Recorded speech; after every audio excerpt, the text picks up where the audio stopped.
8. Mother working 3 jobs to keep them afloat. Trey fell in with the wrong crowd in middle school. Johnson shows medical records. Trey was diagnosed with depression and PTSD at age 14. He was prescribed medication, but the family couldn't afford to keep refilling the prescriptions. He started self-medicating with drugs.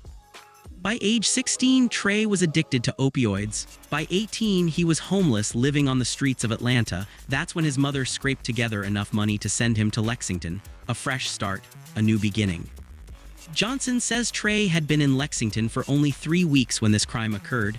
He was withdrawing from drugs. He was desperate. He made an unforgivable choice, but he was not in his right mind. He presents letters from Trey's time in jail awaiting trial. Letters to drug counselors, letters to Dr. Jitmoud, letters apologizing, expressing remorse, begging for forgiveness. Johnson says this young man is 22 years old. He has his whole life ahead of him. Yes, he must be punished. But does he deserve to die in prison? Dr. Jitmoud doesn't think so, and I ask the court to show the same mercy. Judge Bonal reviews the evidence, the crime scene photos, the police reports, the autopsy results. Salahuddin was stabbed 7 times. 3 wounds were defensive, meaning he tried to fight back. The fatal wound pierced his heart.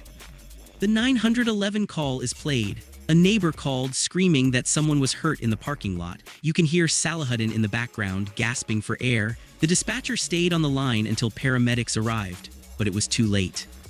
Surveillance footage from the apartment complex shows Trey running from the scene. He's carrying a pizza box and a delivery bag. 20 minutes later, the footage shows him returning with 2 other men. They're laughing. They're eating the pizza. Those 2 men were never charged. They testified against Trey in exchange for immunity. They claimed they didn't know about the murder until after it happened. The prosecution believed them, or at least couldn't prove otherwise. Judge Bonal closes the folder. She looks at Trey. She looks at Dr. Jitmoud. She looks at the courtroom full of people waiting for her decision. Judge Bonal begins. She says, "Mr. Rillford, stand up, please." Trey stands, his legs shaking. His lawyer stands with him. She says, "I have presided over many criminal cases. I have heard many victim impact statements, but I have never in all my years on this bench witnessed what I witnessed today. Dr. Jitmoud's forgiveness is a testament to his character, his faith, and his strength." However, she continues, "This court must balance mercy with justice. You took a man's life. You planned a robbery that resulted in murder. You showed no mercy to Salahuddin Jitmoud when he begged for his life. The crime scene evidence shows he said, 'Please don't,' before you stabbed him."